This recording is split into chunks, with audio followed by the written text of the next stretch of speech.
नमस्कार, मैं सौरभ दीक्षित और आप देख रहे हैं बिस्तक। मेटल बाजार में हाहाकार मचा हुआ है। ऐसा भूचाल आया कि लाखों निवेशकों की नींद उड़ चुकी है। सिल्वर ईटीएफ्स में हाहाकार मच गया है। एमसीएक्स पर चांदी एक ही दिन में करीब 6% से ज्यादा टूट चुकी है और इसका असर ऐसा पड़ा कि सिल्वर ईटीएफ निवेशकों के करोड़ों रुपए डूब गए हैं। सोना भी पीछे नहीं रहा है। गोल्ड ईटीएफ्स में भी करीब 5% तक की गिरावट देखने को मिल रही है। अब सवाल यह है कि इतनी बड़ी गिरावट आखिर अचानक क्यों आ गई। चलिए पूरा मामला बेहद आसान भाषा में आपको समझाते हैं।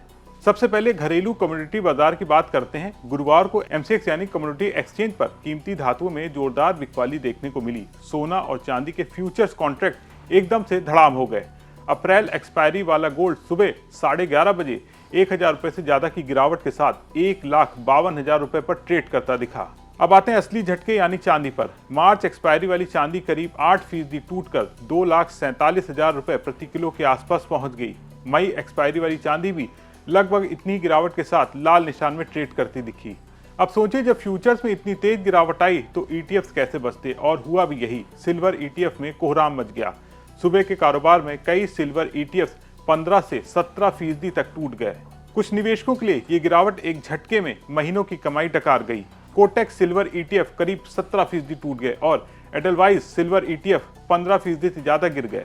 एक्सिस, आईसीआईसीआई, एचडीएफसी, मिराय, यूटीआई जैसे बड़े नामों वाले सिल्वर ईटीएफ भी 12 से लेकर 14% तक टूटते दिखे। यानी जिसे लोग सेफ मेटल मान रहे थे वही सबसे ज्यादा गिरावट दिख रही है। अब बात करें गोल्ड ईटीएफ की, यहाँ भी हालात अच्छे नहीं रहे। मोतीलाल ओसवाल गोल्ड ईटीएफ करीब 5.5% फिसला।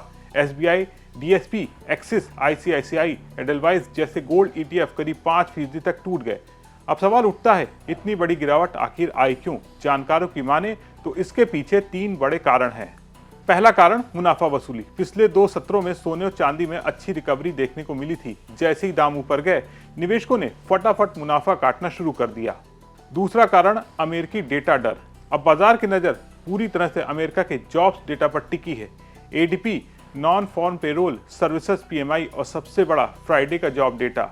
यही डेटा तय करेगा कि अमेरिकी फेड ब्याज दरें कब और कैसे घटाएगा। तीसरा कारण है फेड की सख्ती। सीएमई फेड वॉच टूल के मुताबिक मई तक ब्याज दर कटौती की कोई खास उम्मीद नहीं है। जून में 25 बेसिस पॉइंट की कटौती की संभावना है।